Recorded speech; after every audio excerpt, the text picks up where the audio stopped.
Hello, this is Kurt Messick, your professor again, and this will be my final fireside chat for you during our course in American government. We have as the topic this week the flat tax. There is an old saying that nothing is certain in life except death and taxes. Well, perhaps that's not necessarily true, but it certainly rings true quite often. We can see that there are a lot of things that change in life, but those things certainly never tend to go away. One of the things that's been happening just recently with this economic stimulus bill that's just been passed and signed into law is that the administration is now saying that we should see a decided difference in our tax bills by April 1st, just in time for the April 15th deadline in which we send more money back to the federal government for those of us who owe. Some of us who will be getting a refund may get a somewhat larger refund. But that always brings up the question, why do we pay what we pay? Oliver Wendell Holmes said that taxes are the price we pay for a civilized society. Well, back when he was saying that, the tax rate could be very, very low. The federal government was a small institution. The largest billionaires in our country, people like Carnegie and Rockefeller and other such industrialists, could literally pay the deficit out of their own pocket.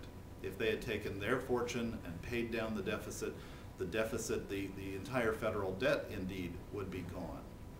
If we compare that to today, Bill Gates, perhaps the wealthiest person still in the United States, if he took all of his wealth and put it towards the federal debt, he couldn't even pay the interest on it for half a year, perhaps not even for a quarter of the year. Our debt has grown that large. So despite the fact that we have more millionaires and billionaires today, it would take even more of them than we had once upon a time to pay down our debts. People wonder then, what should we do about raising revenues? One suggestion has been in the past a flat tax, which means everyone pays the same percentage. It sounds fair on the surface of it, if everyone's benefiting from society and everyone's using essentially the same services from the government. Indeed, in many ways, some of the wealthier people are not using some of the same services. Often they won't be the ones who show up at the unemployment office, for example, or they won't use other kinds of social welfare programs. So in many ways they feel that they're subsidizing the country. On the other hand, they're getting the benefits of the country perhaps more than others by being economically rewarded, and that way of life is being preserved by the government. So should they not in fact then be paying more? This is a debate that can go back and forth. Your discussion board talks about the flat tax, and I invite you to look up information on that and see what you think.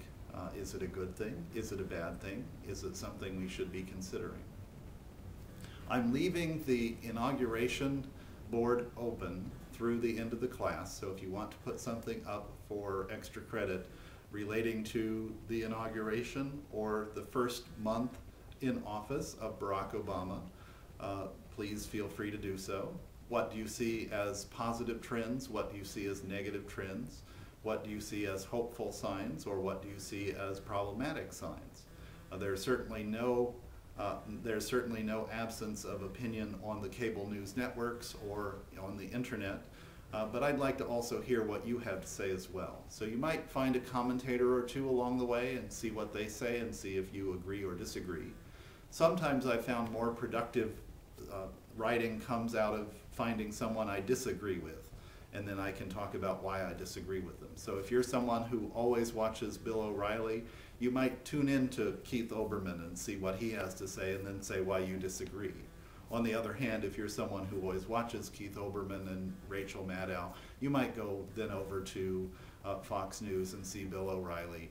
And Glenn Beck is on Fox News now, I believe, and Mike Huckabee, I just saw him this evening, and see what they have to say. And then sort of agree or disagree with people and see what they're saying. I want to know what you hope as well. And one of the things you might take note, I won't be in the classroom and you won't be in the classroom a year from now or 2 years from now, but you might just make a sort of mental note for yourself what your thoughts were during this month, so that you can compare a year from now, 2 years from now, one of the things Americans are often accused of is having short attention spans when it comes to politics. That we only vote for people, we only vote for parties, we only vote for ideas that have come up in the last few weeks before the elections. That's why the idea of an October surprise during the presidential elections becomes a very important factor. Well, if we were to actually take stock of where we are and where we have been, and then figure out where we've come from since that time, then we might be in a more informed position to make decisions. 2 years from now, a little less than 2 years from now, we'll be having what are called midterm elections for congressional representatives in the House and for some senators in different states. That could theoretically shift the balance in Congress back to the Republicans. Would that be a good thing or a bad thing? It's worth paying attention now to see what you might think then. I look forward to reading what you have to say, and I thank you for participating in this video experiment in the class, and I look forward to seeing your final exams as well.